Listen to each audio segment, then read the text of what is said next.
पहले लोग गांव देहातों में रहा करते थे। अब गांव देहात में जैसे ही सुबह उठते थे तो उठते ही चिड़िया की चहचहाहट और कोयल की कूकू सुनाई देती थी। पर अब मामला शहरीकरण का है, लोग शहरों में हैं और सुबह सुबह उठते हैं तो आपके उठने से पहले ही एक चिड़िया बोल उठती है जिसका नाम है ट्विटर।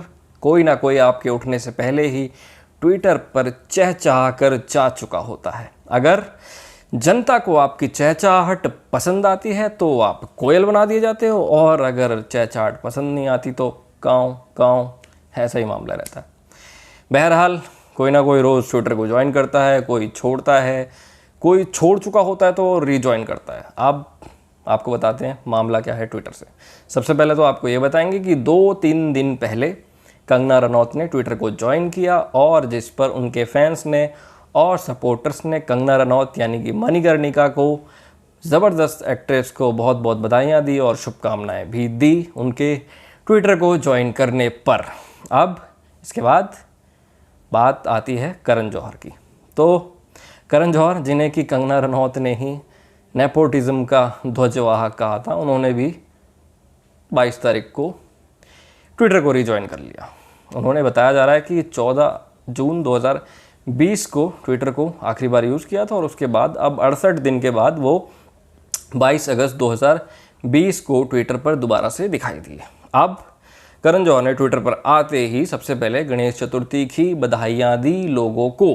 तो उन्होंने बधाई जो दी उसमें कहा कि भगवान गणेश और उनकी जो ताकतें हैं आपको और आपके परिवारजनों को बुराई से बचाएं, और साथ ही साथ सभी को सकारात्मक रहने की और सुरक्षित रहने की भी शुभकामनाएं दी, सबके लिए अच्छी कामनाएं की। लेकिन इस तरीके का भी ट्वीट जो कि 68 दिन बाद करण जौहर ने ट्विटर रिज्वाइन करने के बाद जनता को किया, जनता को पसंद नहीं आया। तो अब इस ट्वीट के बाद लोगों ने रीट्वीट करने शुरू कर दिया। अब लोगों ने जो रीट्वीट करे उसमें लोगों ने बहुत तरीके की बातें कर दी, जिस पर किसी यूज़र ने कहा कि भले ही आपकी मंशा ठीक हो, आपका मैसेज भी अच्छा है, पर जनता माफ़ नहीं करेगी।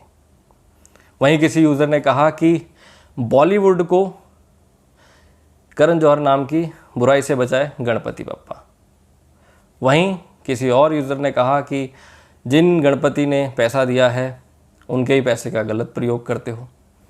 वहीं एक यूज़र ने ये भी कहा कि मैं पहले बॉलीवुड को बहुत अच्छा समझता था, वहाँ की लोगों की ज़िंदगी को बहुत ही अच्छा और चमकदार समझता था, लेकिन 14 जून 2020 के बाद मेरी धारणाएं थोड़ी चेंज हो गई। जो बॉलीवुड चमकदार दिखता है वो उतना ही काला और गहरा डार्क है। और मैं भौचक्का तब रह गया जब मैंने एक ट्वीट बहुत ही ज़बरदस्त किस्म का पढ़ा, जिसमें एक ट्विटर ने लिखा कि कॉफ़ी विद करण जो है उसका काम ही नकारात्मकता फैलाना, द्वेष फैलाना, हेट फैलाना, लोगों को बुली करना है। यानी कि उस शो का मकसद ही लोगों में नकारात्मकता फैलाना है, और फिर सकारात्मकता की बात कौन कर रहा है देखो। तो इस तरीके की चीज़ उसने कह दी और अंत में जाते जाते उस यूज़र ने जो कहा वो कहा कि 2 चेहरे वाला डेमन। ये करण जौहर के ट्वीट पे रीट्वीट किसी ने किया था, किसी यूज़र ने 2 चेहरे वाला डेमन भी करण जौहर को कह दिया।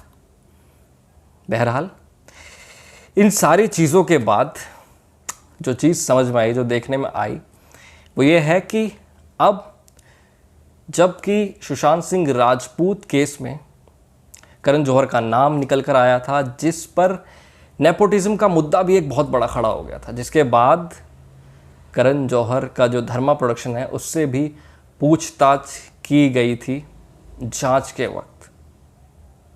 तो ये सारी ऐसे कारण हैं जिसकी वजह से यूज़र आज भी यानी कि 68 दिन बाद भी कहीं ना कहीं करण जौहर को एक्सेप्ट नहीं कर रहे हैं ट्विटर पर।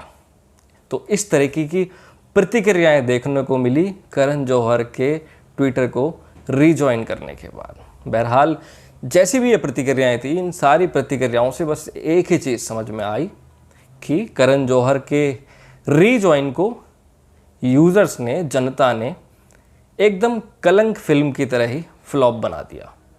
और जिसके लिए ये ट्वीट करे गए होंगे उसके दिल में तो बस एक ही चीज़ रही होगी, कुछ कुछ होता है ट्विटर, तुम नहीं समझोगे। बहरहाल आप देख रहे थे भारतवर्ष मातृभूमि चैनल। देश दुनिया की और खेल की खबरें और वायरल कंटेंट को जानने के लिए, उस पर विश्लेषण के लिए हमारे चैनल को सब्सक्राइब करना ना भूलें।